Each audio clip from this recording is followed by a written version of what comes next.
The Braves are back in the playoffs this Friday and wanted to catch up with Coach Rodenberg on Braves football. Coach, how are we doing today? Good, Rob. Last week, a road league victory at Taylor, 44-13. Coach, week 10, you must have been pleased how the team prepared after a big week 9 win and executed everything on Friday night. I was, because I was concerned. It's only my second year, and I still trying to get a gauge on our mental state as far as a football team. And we prepared well and we played well. We came out and we did what we wanted to do, and it was really nice because we got challenged with the passing game, which will help us in the playoffs. And so, yeah, I was happy with the way we performed, and we did things the way we should have done them. And watching the films afterwards, like you said, Taylor's offense, their quarterback sees the field well, he slings it pretty well, which gave your defense a good challenge as you guys progress through the playoffs. He did. We thought we needed to bring 5 against him, which means we had to play a lot more man defense, which is typically not what I do, but it came out well. We got some pressure on him. We made him throw off his back foot, and kids covered well. So yeah, it was a good test for us. Yeah, absolutely. Let's do a quick overview. 10 weeks under your belt. Areas that you saw improvement from, just kind of an overview from week 1 to where you finished with Taylor, things that you saw that you were pleased with your team. Starting off defensively, the way we're stopping the run, to hold Reading to 6 points and to hold Wyoming to 3 points. And I think, something like 115 yards a game rushing, which is fantastic. If you can do that, you're going to win a lot of football games. And then obviously on offense, our rushing game took a gigantic boost when Devlin got healthy and now John's healthy. So, things are kicking in all cylinders with our run game. And then John had the big passing game against Wyoming. So, to be able to stop the run, to be able to run, and to be able to throw the ball, that's a good sign when you go into the playoffs. So, we're healthy right now. We're in good shape. We're practicing well. So I'm pleased with where we're at. A couple other areas. You've had great consistency in special teams all year.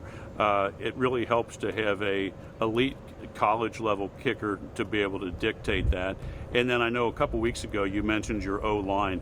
I think the difference from last year's O-line to this year's O-line is night and day. Oh, no doubt. The O-line is the reason why we're rushing the ball so well. They're opening holes. They're experienced. Really like the O-line coach. He works well with them. They're fundamentally sound, and that's why we're getting some good yardage out of them. And then kicking-wise, again, you don't know. It changes your play calling. When you get about the 30-yard line, instead of having to go for it on 4th down, you can get 3 points. So, you definitely can.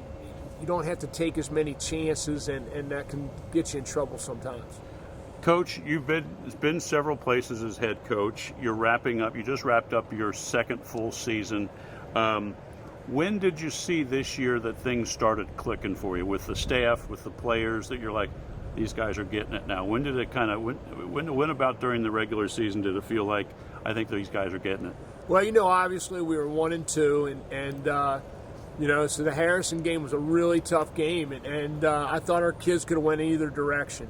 So then we opened up league play against Marymount, and our performance in the second half against Marymount was just, it was lights out. And, from then on, Marymount through the league, I thought that these guys are buying in. I don't want to say, not that they were buying in. I think that these guys were starting to get it, starting to understand the whole scheme of what we know. That's when the defense started to really stiffen up and get good. And then, obviously the offense have been doing some great things, but I think we had 4 or 5 games in the league where we were 42 or 35 points. So, that was a good sign for me. And really when we beat Reading, I thought that was a key game as far as getting a home game for the playoffs. And then Wyoming was icing on the cake. But I think the Marymount game was a game that it told our guys we can win some football games in this league, and I was really pleased. Great. Thanks for that, Coach. Hey, before we talk about Friday's opponent, week 1 of the playoffs, the Board of Education here at Indian Hill last week announced the new field house. I saw the pictures. We put them online. It looks beautiful. That has to enhance what you're trying to do here with the football program, correct? It's a huge addition for football and for all the sports. But, selfishly for me, it allows me to get work done in the wintertime. It also allows me to, if we got a rain or we got a bad weather day, to get work inside. And again, for all the sports, it's going to be it's where everybody, it's the direction everybody's going. All these schools are now building these multi-purpose buildings, and for us, I mean, it's going to be good to keep our athletes here. It's going to be important, and it's going to give us an edge as far as practicing and getting our athletes ready at Indian Hill. Sounds great. Anybody interested in donating and being a part of that project, they can contact Brian Phelps in the athletic department. So let's talk about Friday. You're the 5 seed. You're hosting league rival Reading on Friday. Blue Devils finished 7-3, 3 straight wins over Deer Park, Taylor, and Marymount. What are you seeing? Are you seeing anything different? Are you seeing them playing with confidence? Because the last time they lost was to your Braves. Talk to the fans about what you're seeing from Reading. Well, I think the first thing I tell our guys is, this is the Week 11 opponent, not the Week 7 opponent. So I don't get into the revenge type things. I tell our guys, if you prepare and you execute, you got a good shot at winning.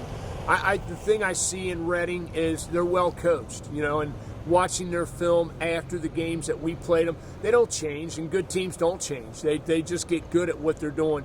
You'll get a tweak here and there, and you'll get you might get a surprise, but Reading's a good football team, and it's gonna be a challenge for us. Again, I think I got to make sure our guys understand it's preparation and execution which are the key, and nothing else matters as far as this game is concerned. But I'm excited to have a home game for Indian Hill. I mean, this is going to be a lot of fun. It's supposed to be good weather. I mean, I think it's just going to be a great night for us. Well, Coach, best of luck against Reading Friday night, 7 o'clock here at Tomahawk Stadium. We'll touch base next week. Go get that W so we can talk in the playoffs week 2. Awesome. Thanks, Rob.